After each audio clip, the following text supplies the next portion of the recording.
Hey guys, it's Denise here, NOLA Collectibles, and welcome to my channel. I'm here today to do a different type of video. I am doing a personal jewelry collection share, so I'm going to just take you through some of the pieces I've collected throughout the years. I think I'm going to focus primarily on rings actually, and we can do a different category in the next video. And I'm just going to share with you some of their history and where I got them and what they mean to me, and etc. etc. Oh hey, wait a second, I just realized something. We haven't been formally introduced, have we? My name is Denise, NOLA Collectibles. 1.5, 2 years later, guys, better late than never. Anyway, yeah, I just wanted to kind of like get in front of the camera with you guys and let you know how much I appreciate each and every one of you. I've gotten to know so many of my YouTube subscribers throughout the length of this time, either via email exchange or in person or on social media, whatever it might be. And I just want to let you know, I'm so thankful that you've supported me during this time to help grow my channel. I really appreciate you. So anyway, without further ado, let's get into it.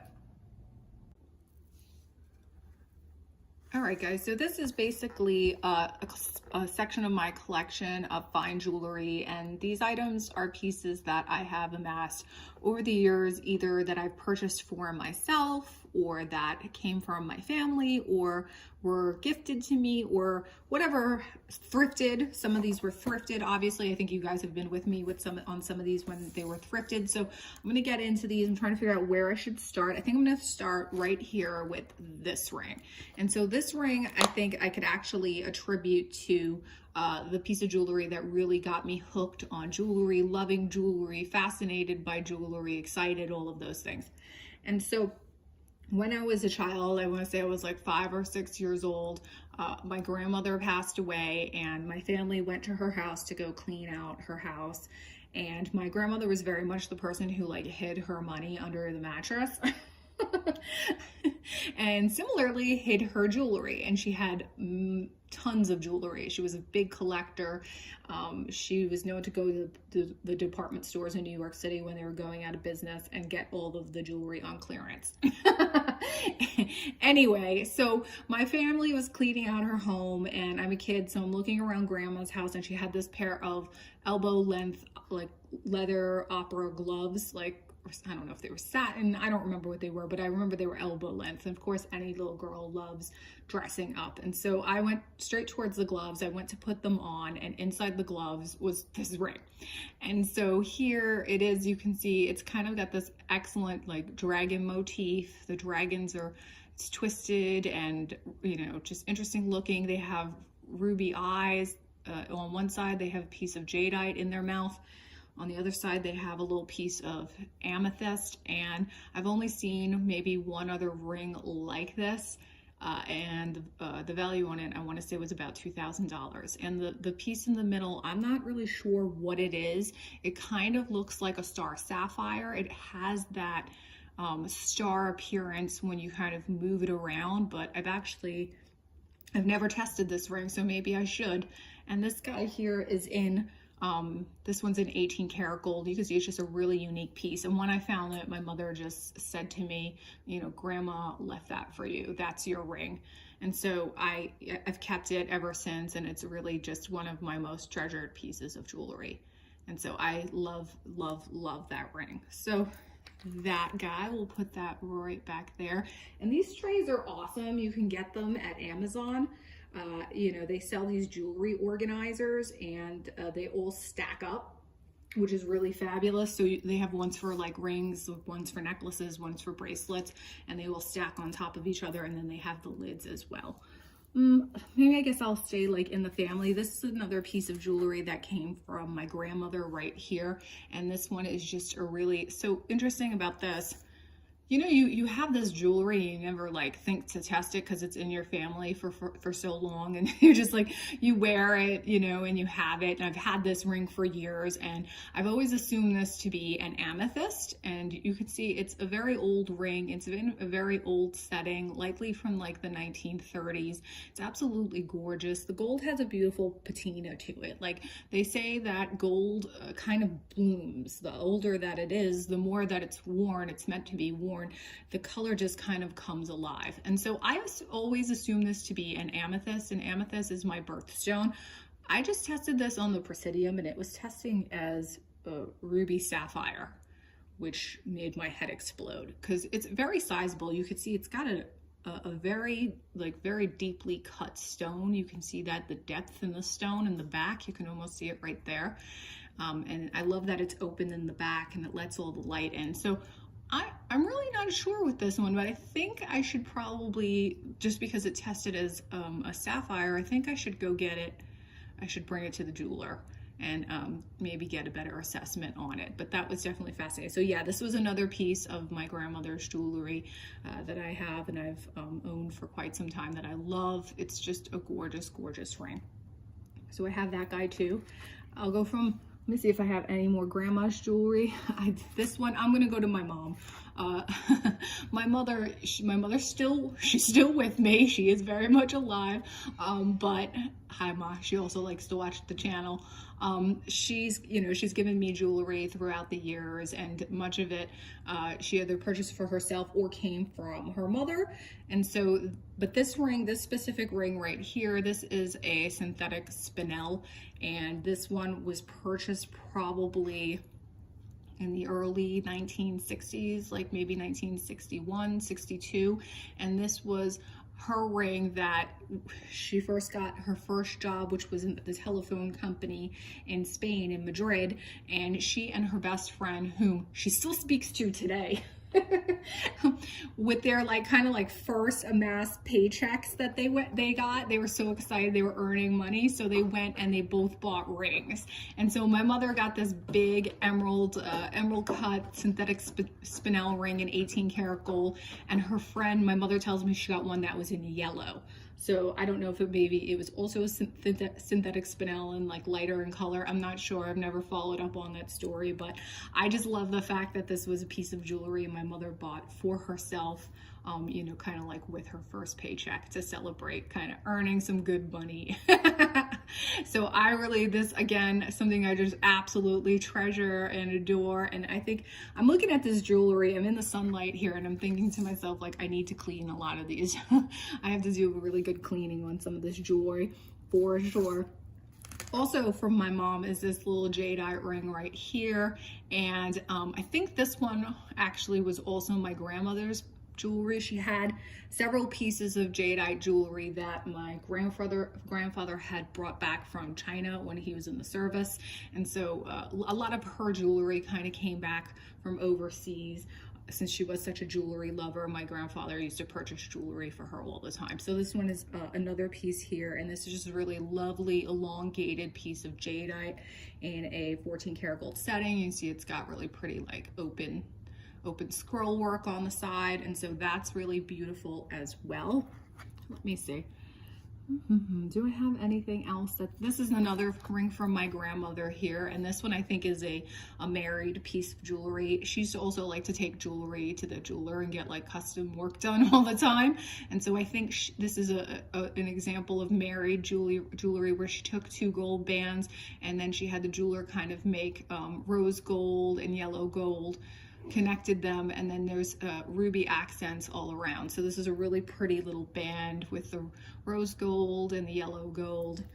Very, very nice with the rubies. So that's pretty too. They're all pretty. I don't have much more to say about it. Okay, so I think that's in this group, I think that's it in terms of what is from my family.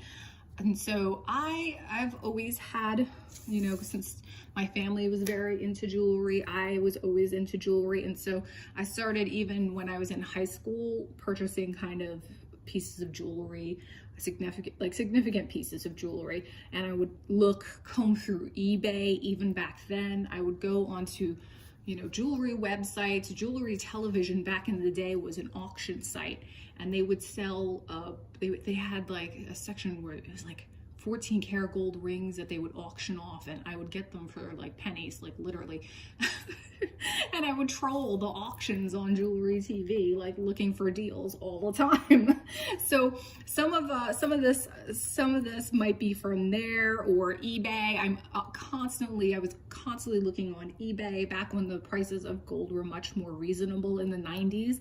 And so Some of this was acquisitions from that time as well, when just the price of gold was way lower than it is today. And so I kind of got a fascination for like what we call like princess or harem rings. And this is the style of ring right here. And princess or harem rings, they were popular in the 1940s to the 1960s, and they came from Thailand. And again, it was the servicemen who were bringing back these like souvenir jewelry pieces for their significant others, bringing the gifts back home. And the reason why they call them princess or harem rings is because they replicated kind of the look of the crown that the princesses in Thailand had. So that's where they got their name from. This one is kind of like a lovely blue. I think this is a topaz ring. And then we just have some opal accents in between. They're also very dimensional. So you can see here it's got a very, very kind of like high setting, or they're pieces that they will be kind of multi-tiered, where they screw one piece into the top. So these, I don't think they're as popular today. I mean, I think they're popular in the sense of like antique jewelry collectors, but a lot of people don't like high settings because they tend to get caught on things. But I definitely went through a moment with these rings. Here was another one that I had purchased. This one kind of similar, and with these rings, the significance of the stones was also very meaningful, with different stones holding different meaning. Like I know emerald, for example, represented Venus, and so it was all about love and extension of love. And so they were also expressing to their significant other through the selection of jewels that were included in the ring. And so this one here, you can see this is actually rubies, and this one's opal, and very similar, a very high setting on this one. I'm trying to see if this one's like screwed in. Very high setting, but really beautiful. And these opals are very nice. These are natural opals, and they have beautiful fire to them. You can just see there the fire and the color that's coming out of those opals. And I think looks like one of them may have been replaced. You can see one's like a little smaller than the others, but nonetheless, that's, I think, a very beautiful ring as well. And so keeping kind of like in that theme, I have this one, and you can see this one's way more tiered. I believe this is an example of one of the rings where the top portion is separate from the lower portion, and it's actually held together with a screw, which I will show you like right on the bottom. You can see that right in there. See that screw? And that's how these are constructed. And this one's very beautiful with just emeralds. Some of these rings, since they were kind of almost like considered tourism pieces, were made with lower grade stones. These are actually very fine, good stones, but it's not uncommon or unusual to find these with lower grade stones. But I still think they're very beautiful. So I have that one, and then this one, not quite a harem ring, but similar kind of thought. And this one is, this one has synthetic stones in it. So kind of like a rose gold on this one with the synthetic stones. This one might be a little bit older, looking at the setting on there, holding the stones. So I have that guy as well. I think I got that one on eBay too. I think I got all those princess harem rings on eBay years and years ago. Let me see. Where should I go from here? I'm gonna go to this piece. This piece I love so much, and I wore this for years and years and years. And this is just a lapis ring, and I love the profile on this. I love the prong settings holding each of the marquee lapis. I love the little organic kind of addition of the leaves on here. It's so misshapen. Like, look what this ring looks like. But I wore it so much, and I still wear it. I just love it. I think it's a great looking ring. And it surprisingly is very comfortable. You would think that something like this kind of maintains a very low profile, like parallel to the hand. You can kind of see that there. It's really not raised, but I love how big it is and the profile that it just gives on the finger. I think it's very cool. So that was something I purchased for myself, gift to self, and I really, really wore the heck out of this ring. It's a favorite, definitely a favorite. Where else? Where should we go from here? Let me see. Let's see. Let's look at the beauties. Okay, this one's kind of funny. So I love tourmaline. The price of tourmaline has like quadrupled in the last probably 10 to 15 years. Before that, it was a relatively affordable stone.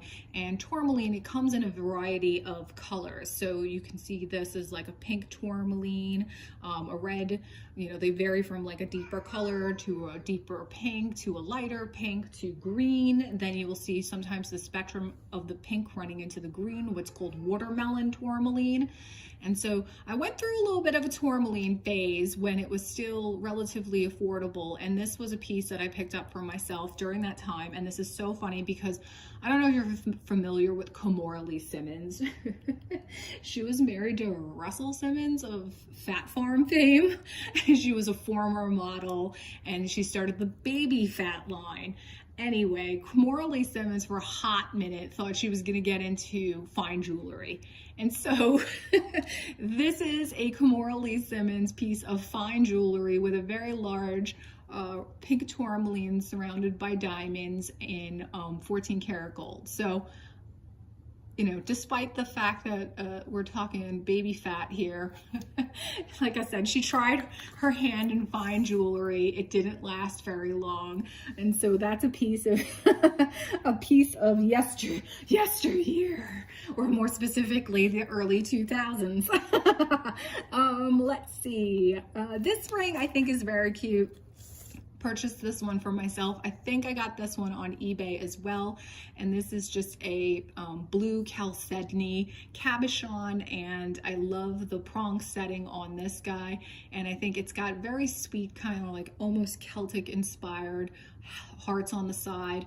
And I just love the look of this too. This was, there's some very high-end jewelry designers that make rings that look very similar to this. And so I was like crushing on those rings and was of course not going to be able to afford them. So I found one that had a very, very similar look with the big round cabochon and a chalcedony, which I just thought was really pretty. And so I picked up that guy for myself. So that's like a little 14 karat with chalcedony ring right there.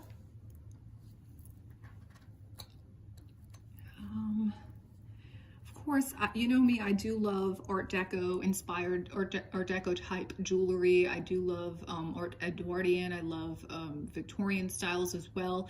And so this is a really pretty Art Deco ring right here. And this is the, elongated kind of profile. We've got a bezel set emerald right in the middle. And then it's surrounded by some deeper cut squares up on the top and the bottom. I believe this might be Russian. Where did I get this? I got this in Manhattan in this, I think I got it in a pawn shop.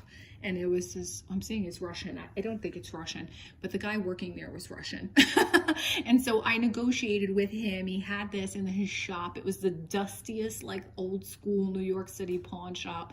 And I just loved that ring. And so I grabbed the ring, I negotiated it. And at the time, I want to say I paid about $165 for it. And again, this was way before the price of gold had went up. And so I've had that one for a long time. I think I purchased that one when I was in my early 20s and have held on to that ever since. I do love it. It's a beautiful ring. So similarly, I have this ring here, and you can see this is also very Art Deco looking. It has the channel set rubies.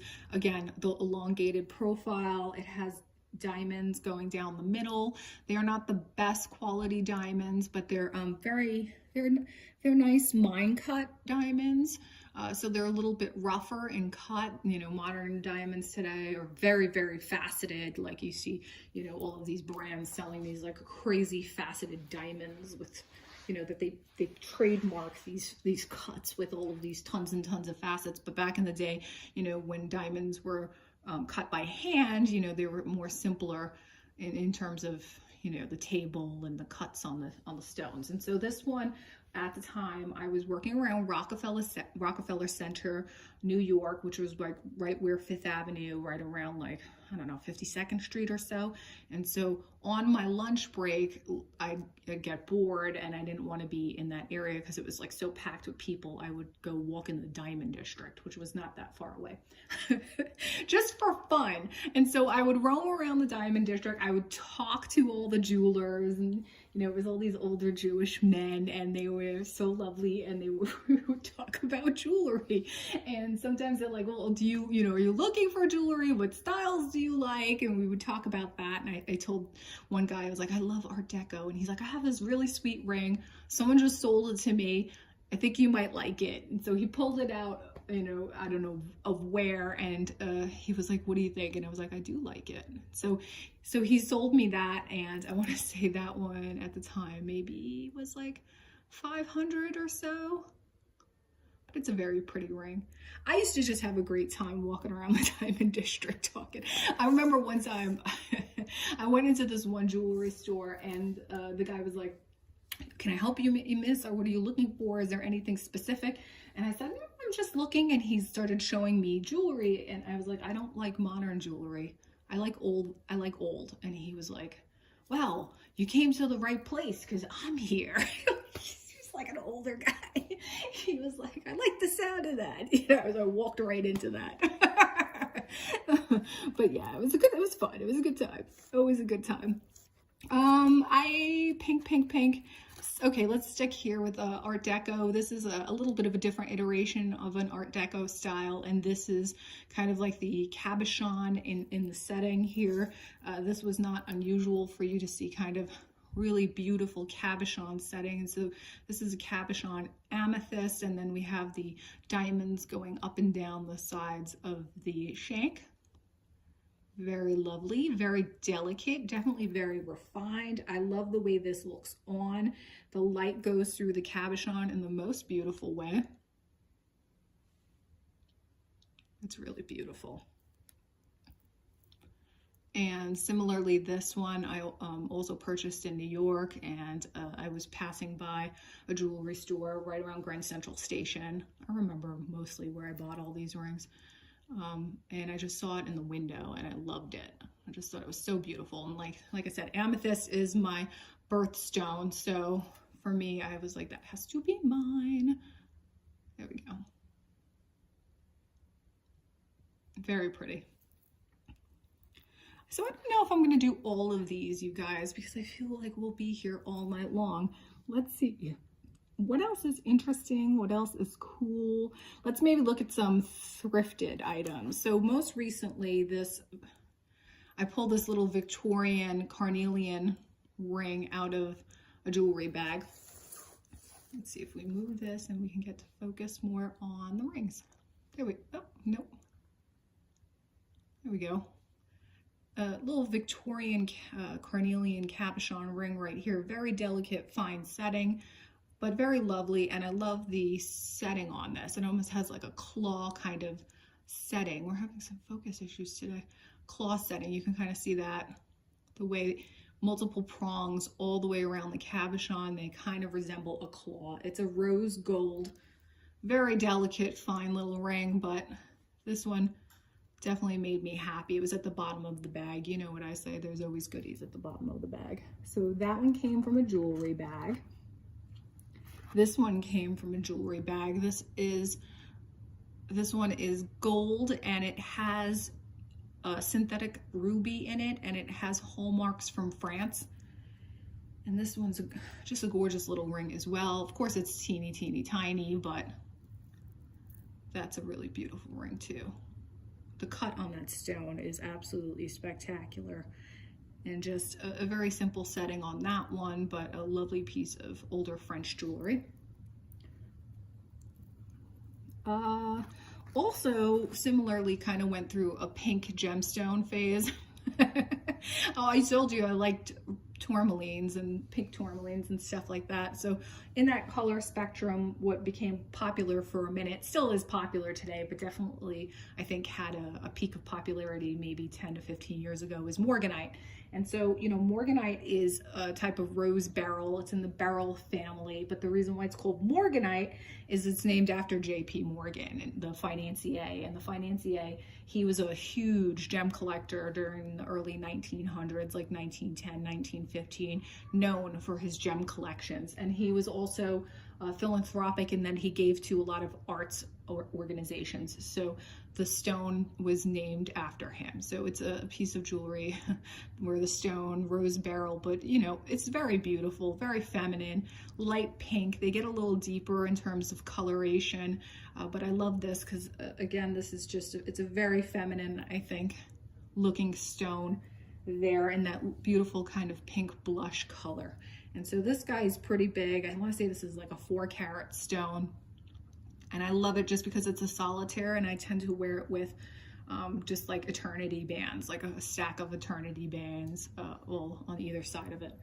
So that guy right there. And I want to say that this was maybe a JTV acquisition many years ago when they were still selling gold. Again, since the price of gold has gone so sky high, a lot of these retailers don't even make gold jewelry anymore. So like where you would go and you'd buy it from Macy's or Ross Simons or whoever, JTV, they don't even make gold jewelry anymore. So with the pink, this was another kind of like fun purchase for me. This is just pink sapphire, and I don't know, I just thought it was so cute. It's got like that kind of, you know, poppy look to it. It's like, and I like that it's set against the black, that the pink sapphires are set against the black. And I like the textured band. It almost has like a grainy, like wood grain look to it. And I don't know, I just thought that was like a fun one. And I like the pink sapphire, so I picked up that guy years ago. This one's like a more recent acquisition, this one right here. And again, this is pink tourmaline, and you can see it is a beautiful elongated step cut stone. And I love this. It's got a very kind of mid-century look to it because of the brushed gold on it. And I just like the simplicity of the stone in the setting. And it probably is from about maybe the 1960s or so, but it's a gorgeous pink tourmaline, and I love the shape and cut of the stone. It's really fabulous.